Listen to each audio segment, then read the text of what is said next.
associate for this service. Welcome and bienvenidos to the Unitarian Universalist Congregation of Asheville. Music this Sunday is provided by the U Asheville Choir, and Dr. Les Downs, our music director. Audiovisual support in the back by Simon Jacobs. When we say welcome, we mean it. We really, really mean it. Come, whoever you are. No matter where you are from, no matter where you are on your spiritual journey, whomever you love, however you identify, you are welcome here. And we're glad you're here, members, friends, and visitors. If you're visiting us online and want to learn more about us, click on the link in the chat box. And while you're in the chat, we invite you to introduce yourself and tell us where you're watching. In the spirit of welcome, I also would like, on behalf of all of us, to welcome our candidate for lead minister, Reverend Odette Fulbright Folsom, who will lead our service this morning. We're in for a treat.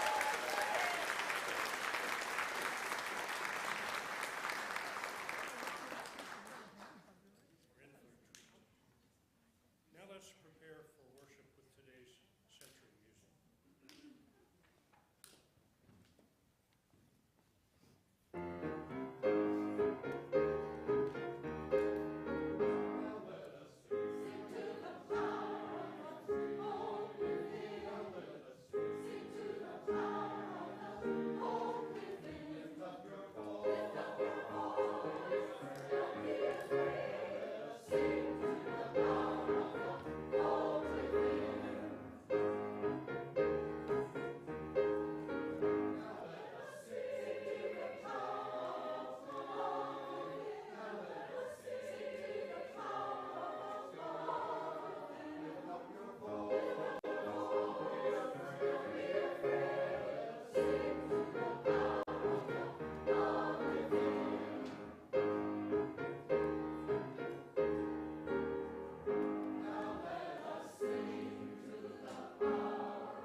We inherit this faith by our dad Folsom.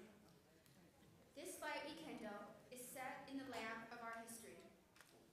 We inherit this free faith from the brave and gentle, fierce and outspoken, hearts and minds that have come before us. Let us be worthy inheritors of this faith, and through our good works, pass it boldly to a new generation.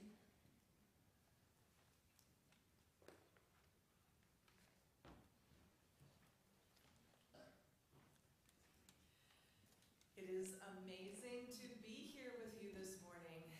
Good morning, good morning.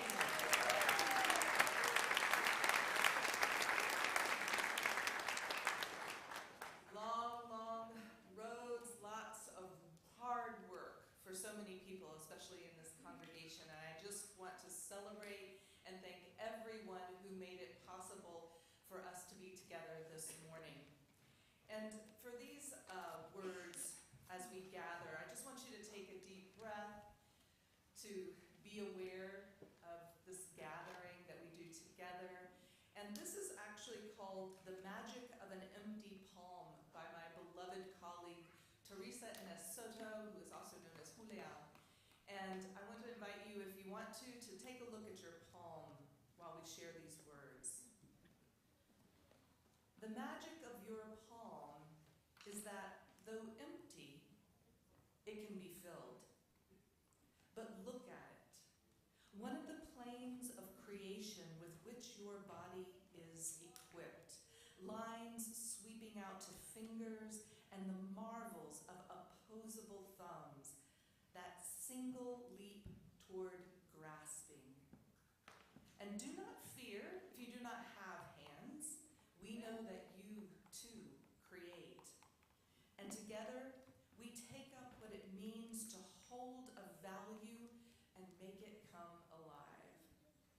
More than only thought and feeling, rather being, doing, and becoming. A sculpted expression, colorful, an embodiment of why we are, what we do, and what we will yet become. And now I want to invite you, if you're willing and able to do so, let's rise in body and spirit and sing together We Laugh, We Cry, verses 1, 2, and 4.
Yay! We did it. So it's time now for the wisdom story, and I made sure I said I have to do this because I want some time with all of our ages together today. So anyone of any age who wants to grow close and sit with me as we do this wisdom story, please feel free to make your way down here.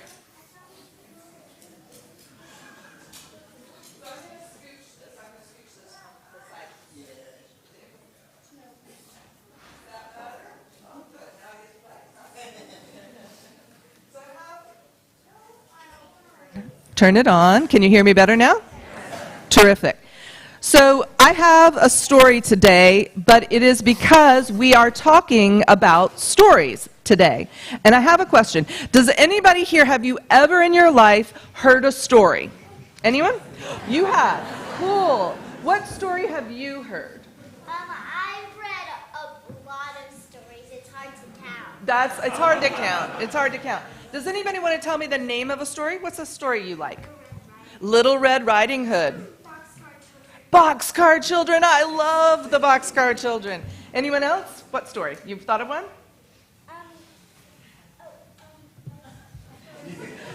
I'm going to go to the next person and then we'll come right back. What's your story?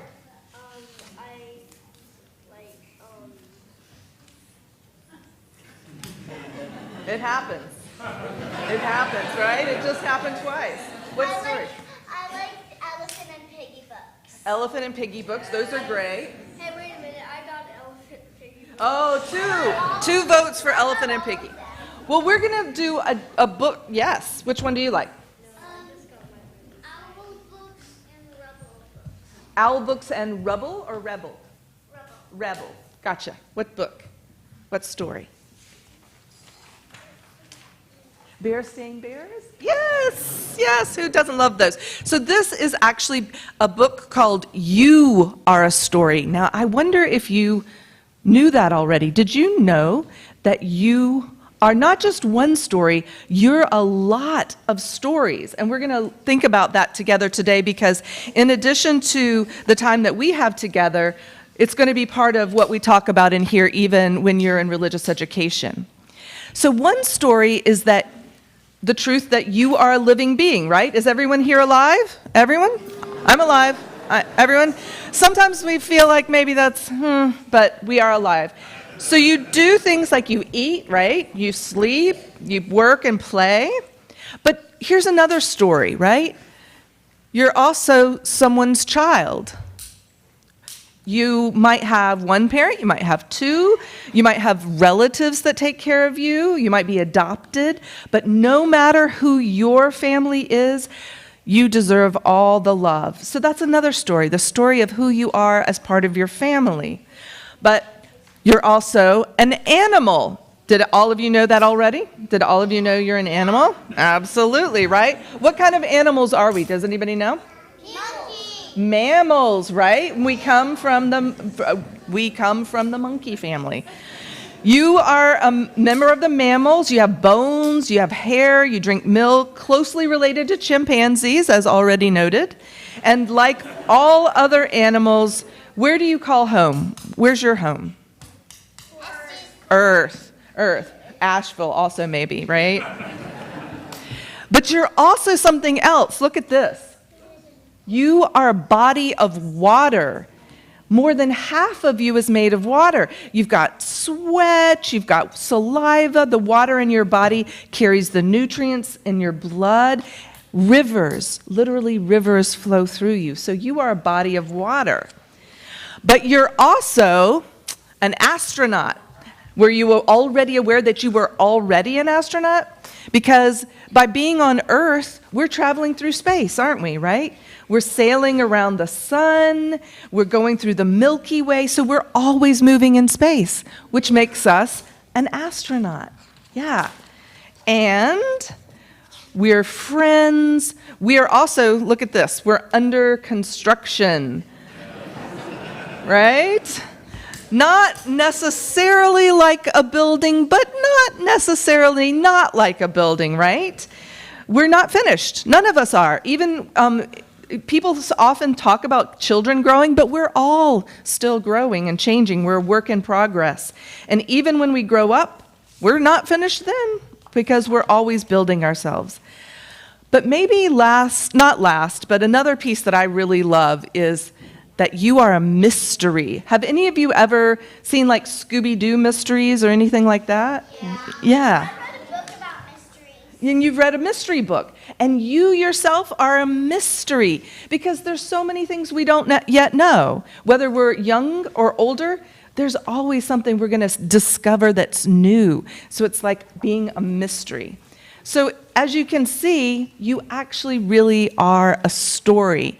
And we're going to be talking about all the ways in which we tell stories that make up our lives in here, even while you head off to religious education. And Charlie's going to do that part for us so that you know where you're headed. But I want to thank you for being up here with me today and for being at church. It's good to meet you. I will also hopefully see you on Friday, those of you who might be able to make it Friday. So we'll be together again soon, okay? All right, we're going to sing together after Now, Charlie. children and youth, we invite you to religious exploration. You will be sung out of the sanctuary, then meet group leaders in the foyer or Sandberg Hall and go to classes together. Look for adults holding a sign with your grade to find your group. Parents, if you're new or visiting today, please escort your children to their class.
Some more chairs down front. There's a blue one and a pink one for anybody.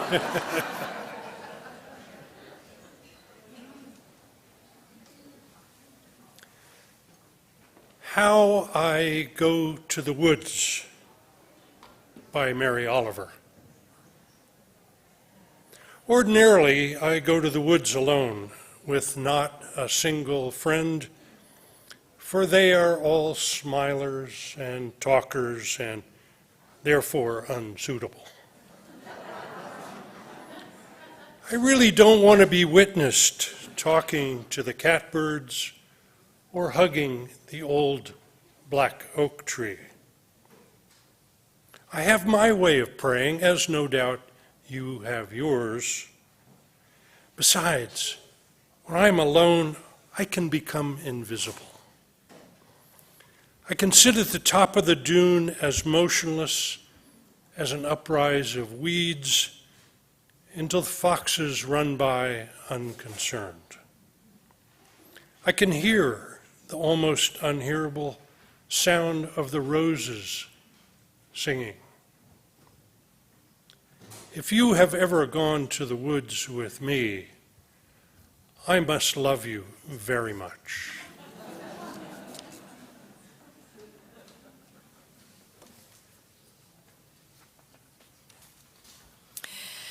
In the center of our service and in the center of our lives, let us pause to honor the silences of the world. Let us open our hearts to the silent prayer for the healing of pain, that place of quiet and the soft, gentle coming of love. So let us together share a moment of silence.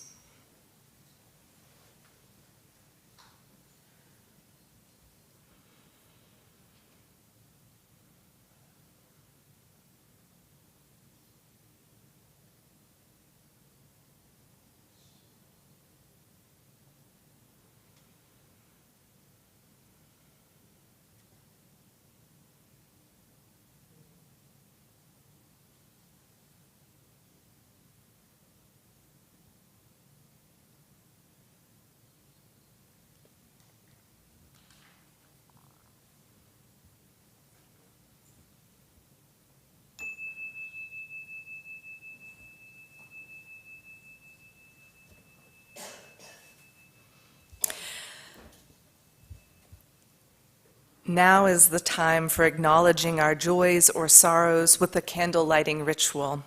If you're in the sanctuary, please feel free to come forward to light a candle.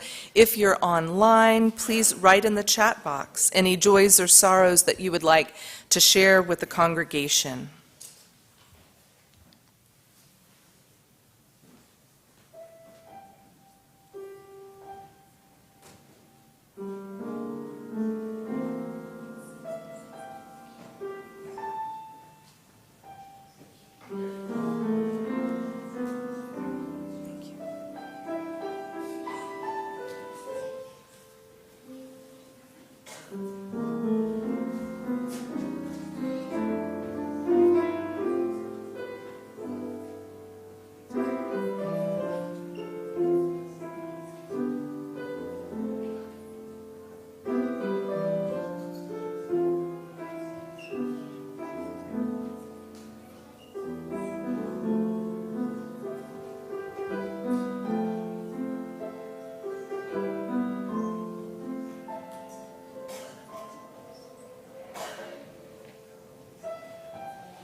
If you have shared a joy, know that we rejoice with you.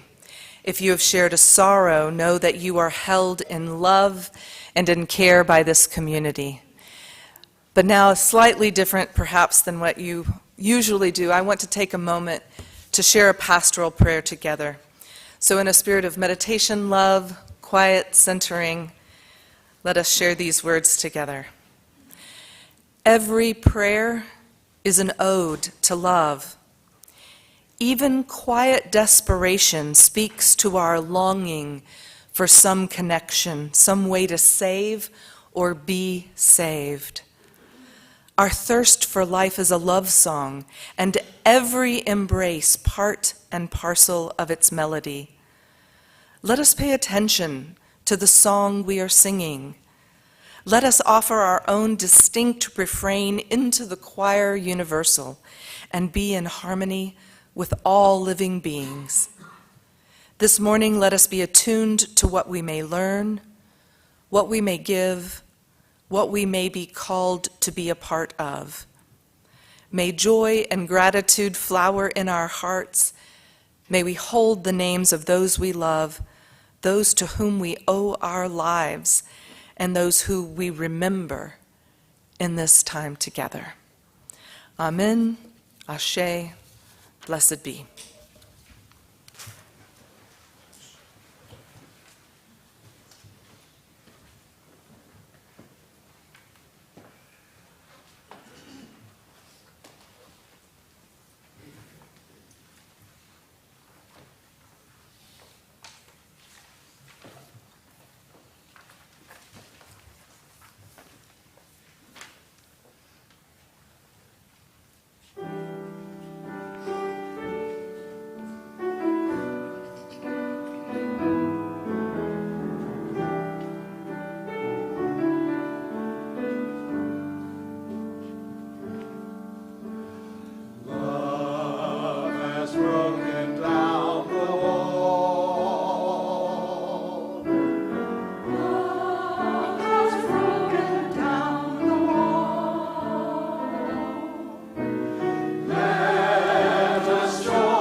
In the theologically rich contemporary Netflix miniseries called Midnight Mass, a former Catholic altar boy, Riley, who's now grown into an atheist, talks to his former high school sweetheart about religion. As they sit in the dark, looking up at the stars and the clear night sky, he speculates that once upon a time, when our species was young, The only thing that we might see in the dark of the night was the campfires of other humans. And then, in the sky, distant pinpoints of light, looking for all the world to our wondering eyes as campfires incredibly far away. So who gathered around those sky fires? How did they hover above? It was our nature to create stories about beings who had fires in the sky, who were perhaps the source of waters falling, or a fire that streaked across the landscape in a storm. Fairy tales we told each other to make sense of the world around us. Gods were thus born. With all we've discovered across the generations of human existence, we're inclined to think of ourselves, we modern humans, as much more sophisticated, less inclined to believe in gods and goddesses, more inclined to believe in reason and rationality as our knowledge has expanded. After all, we know that those sparks of light in the sky are not the campfires of gods. They are the light of stars billions of miles away, finally touching our wondering eyes. But when we begin to think seriously about the fact that what we are seeing is light from a star that no longer exists, well, then the mind boggles, and what is real feels a little wobbly at the edges. Consider time itself.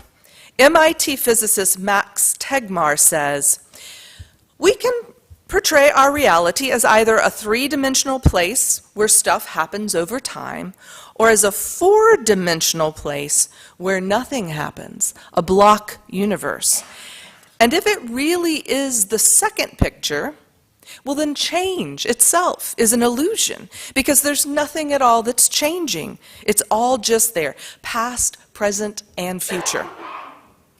So life is like a movie, and space-time is like the DVD. I mean, think about it. There's nothing about the DVD itself that is changing in any way. Even though there's all this drama unfolding in the movie, we have the illusion at any given moment that the past has already happened and the future doesn't yet exist, and that things are changing.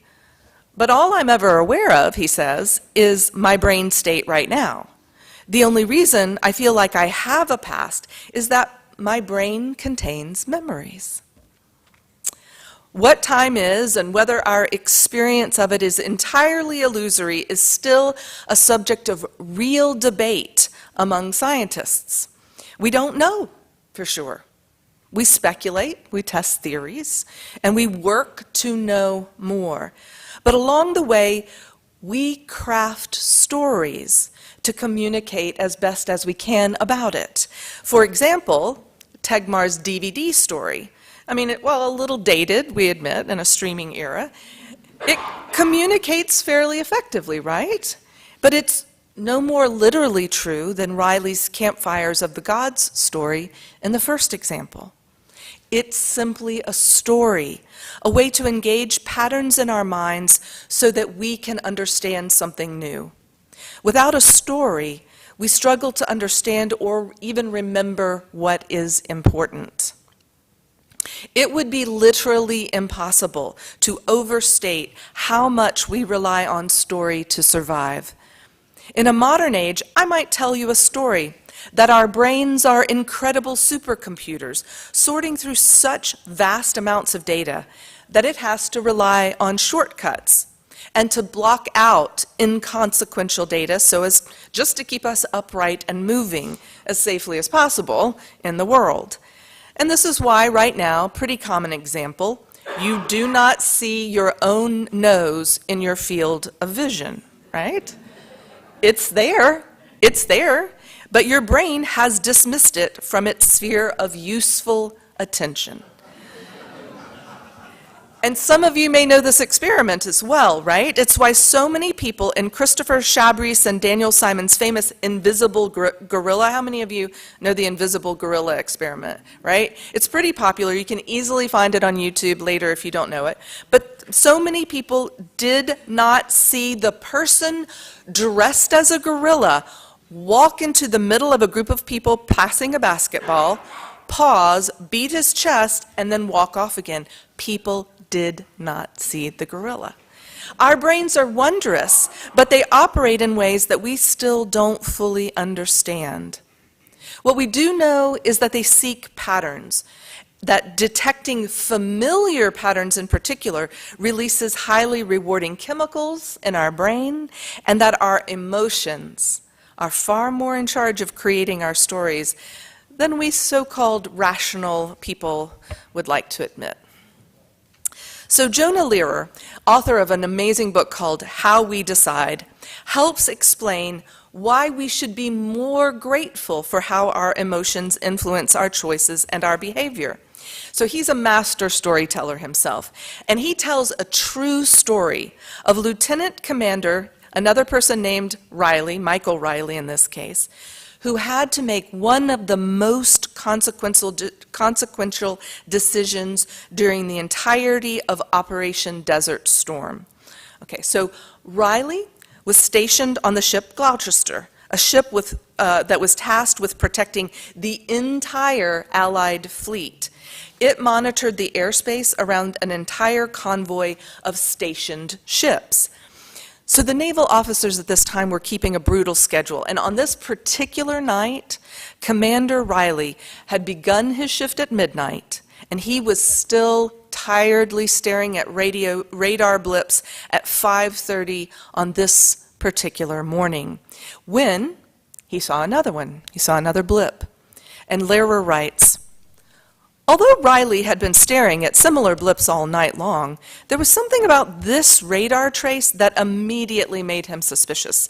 He couldn't explain why, but the blinking green dot on the screen filled him with fear. His pulse started to race. His hands became clammy. He continued to observe the incoming blip for another 40 seconds as it slowly honed in on the USS Missouri, an American battleship. With each sweep of the radar, the blip grew closer. It was approaching the American ship at more than 550 miles per hour. If Riley was going to shoot down the target, if he was going to act on his fear, then he had to respond right away. If that blip was a missile and Riley didn't move immediately, it would be too late. Hundreds of sailors would die, the USS Missouri would be sunk, and Riley would have just stood by and watched it happen. But Riley had another problem. The radar blip was located in airspace that was frequently traveled by American A-6 fighter jets, which the U.S. Navy was using to deliver laser-guided bombs to support the Marine ground invasion. And after completing their sorties, what they would do is the planes flew down the Kuwait coast, turned east toward the convoy, and landed on their aircraft carriers. And over the last few weeks, Riley had watched dozens of A-6 fly a route nearly identical to the one being followed by this unidentified radar blip. It was also traveling the same speed as the fighter jets, and it had a similar surface area. It looked exactly like an A-6 on the screen, on the radar screen. These are just blips. But to make matters more complicated, the A-6 pilots had gotten into a bad habit of turning off their electronic identification on their return flights. This identification system allowed coalition forces to recognize their own, but it also made the planes more vulnerable to Iraqi anti-aircraft missiles. So not surprisingly, the pilots opted for the cloak of silence over Iraqi-controlled airspace. So as a result, the radar crew on board the Gloucester had no way of contacting this radar blip. So there were additional complications, but the long and short was this. Commander Riley had to make a choice. He called the order to fire. The object exploded. After the shot, the captain of the Gloucester stormed in, asking how Riley knew he had shot at an enemy target and not an American plane. "I just knew," he replied. But did he know? It took over 4 hours to determine what had even been fired upon. And Riley reviewed the tape ceaselessly, trying to figure out why this blip had caused him to shoot. He could see nothing in the tapes to distinguish it from any of the other blips that evening. But at last the word came in. It had indeed been a silkworm missile, not an American aircraft. Riley had made the correct call. But after extensive and multiple reviews of the tapes, everyone associated with the event basically considered it simply an intuitive gamble that paid off. Until, finally, a cognitive scientist consulting with the Marine Corps, Gary Klein, he became intrigued about this. What was it that had triggered Riley's fear and alarm? What set his intuition off? Something must have done it. It took endless reviews of the tapes, but finally Klein discovered a minuscule discrepancy. In detecting incoming aircraft, the American planes, the rotating line of the radar picked up the aircraft within one sweep as they left the coast of the mainland. With the Silkworm missile flying at a lower altitude, the blip didn't appear off the coast until the third sweep of the radar. Riley's super-processing brain detected what his conscious mind could not. Tiny aberration between the blips, which set his nervous system alight, sent the signals out, danger. And so Riley opted to go with that feeling of danger, even though he couldn't say why. He managed to make the right call. Of course, we can be misled by our emotions as well, but that isn't really the point here. The point, if you'll follow along, is that our brains are working tirelessly, literally nonstop, processing inputs and trying to make sense of things and keep us safe. And they do this through stories. It wasn't just our early hominid ancestors who looked out at the world and crafted gods and monsters. Each of us does it every day, hundreds of times a day. And we do it together as well. We steep ourselves in stories, and this way we also determine the moral arc of our universe. Jonathan Gottschall, in his book, The Storytelling Animal, notes that religion is a human universal, present in one form or another in all societies that anthropologists have visited and archaeologists have dug up. Since it is not plausible that religion just happened to develop independently in many thousands of different cultures, Homo sapiens must have already been a spiritual creature when our ancestors began streaming out of Africa. But why did we evolve to be religious? The answer that Gottschall and many others have come to is that we craft religious stories to guide each other as moral agents and to be able to cooperatively coexist. What is right and what is wrong? How should we live together? What should we celebrate? Our sacred myths are by no means the only way we remain in some moral alignment with one another. It comes from most forms of our fictional accounts. It's a well-observed phenomenon that people who read fiction, stories, are more empathetic and compassionate towards others, because fiction of all kinds allows us to walk a mile in someone else's shoes. It can allow us an experience of interiority of someone other than ourselves, or it shows us the lived experiences of people who differ from us in some way.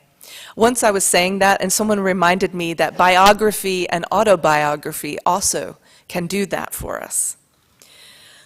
Understanding the power of story in our lives and the very way our brains work also helps us in times exactly like these. For example, when we are coming out of a global pandemic. We can see so clearly how stories about the virus and vaccines affect our common lives. Some stories help us, some stories hurt us, but some humility and understanding that we are all working to do our best with the stories in which we are steeped can help us build bridges to one another. We can listen more carefully to others' stories. We can share our own stories. We could take stories seriously, knowing that they are the very fabric of human experience, the mythic juncture of what can be known. They are our roadmaps, our promises, and our higher power. You know, the poet Robert Penn Warren wrote, "Tell me a story. In this century and moment of mania, tell me a story. Make it a story of great distances and starlight. The name of the story will be time, but you must not pronounce its name. Tell me a story of deep delight." Yes, we are the ones still sitting in the dark, seeking the gods of space and time. Let us hold hands, whisper our most cherished hopes into one another's ears, and go together into the unknown. It'll make a great story one day. Amen, Ashe, blessed be.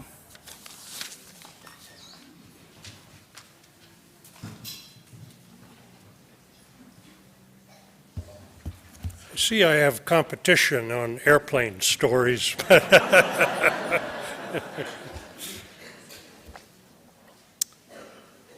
Time to sing hymn 350, The Ceaseless Flow of Endless Time.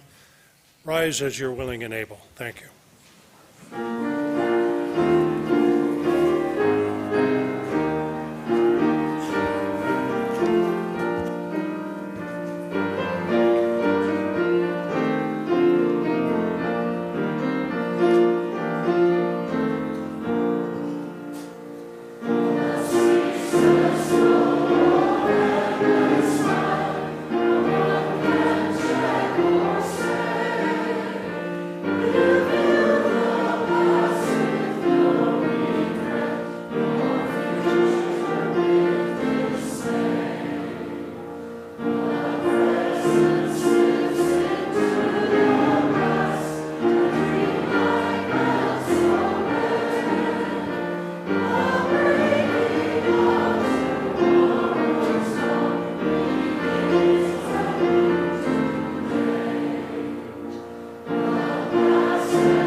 When we first started to talk, I said, welcome, members, friends, and visitors.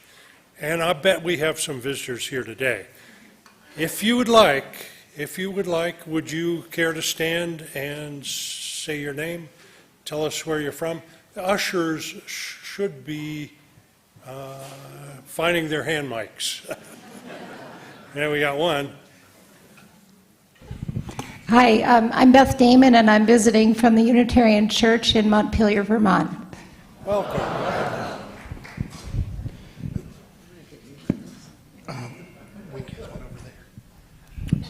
Good morning. I'm Fred Katz. I'm visiting from Washington, D.C., where my home church is All Souls. Okay. Hi, I'm Rob Folson. I am Reverend Audette's husband, visiting from New York City.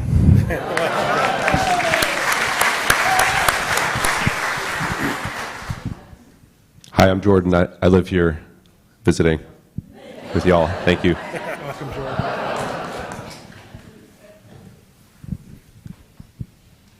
This side is winning. What about this side over here? Anybody? All right. Well, thanks very much. And please, we're so glad you're here. Please join us afterwards for, well, we've got dinner or lunch going on. It's usually just sort of weak coffee, but this is we're putting on a do today for Reverend Audette and Rob. If you tuned in late and missed the announcement slides, they're all in Wednesday's weekly e-news email and on the home page of our website. Our community plate recipient this month is the Carolina Abortion Fund. The Carolina Abortion Fund is a 501c3 and was founded by folks who believe that abortion is health care and that health care should be well resourced and accessible to all. They operate a confidential helpline that provides financial and practical support to callers in North and South Carolina trying to access abortion care. They serve all callers. Your gift keeps their helpline open as a resource. So donate to the Carolina Abortion Fund by text to 73256 and select Community Plate, or send a check to UU Asheville with CAF on the memo line. If this is your first time here, let the collection plate pass you by. This service is our gift to you, and your presence is your gift to us. So for the gifts of your time, talent, presence, and financial resources, we are truly grateful. Today's offering will now be collected. Thank you.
I was just thinking that Les and I both spent about the same amount of time in New York. What is it that you're doing here, bringing some New York energy to Asheville? Also, I just want to mention that since it is through the life-saving health care of abortion care that I am here today with you, I'm very grateful for your community partnership with the Carolina Abortion Fund. So, yes, abortion is health care. It saves lives. So these words that I want to share in closing are by Nita Penfold. No matter what they tell you, let it be about joy. Let it be about the sacred. Self-surviving, no, thriving, shining its way to the knowledge within. Let it be about blooming, the unfolding of the universe through you, because the story of you begins 15 billion years ago with that first flash of being. Let us go out in peace and return in joy. Amen.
because it's going to be every day, 5 days a week for 6 weeks.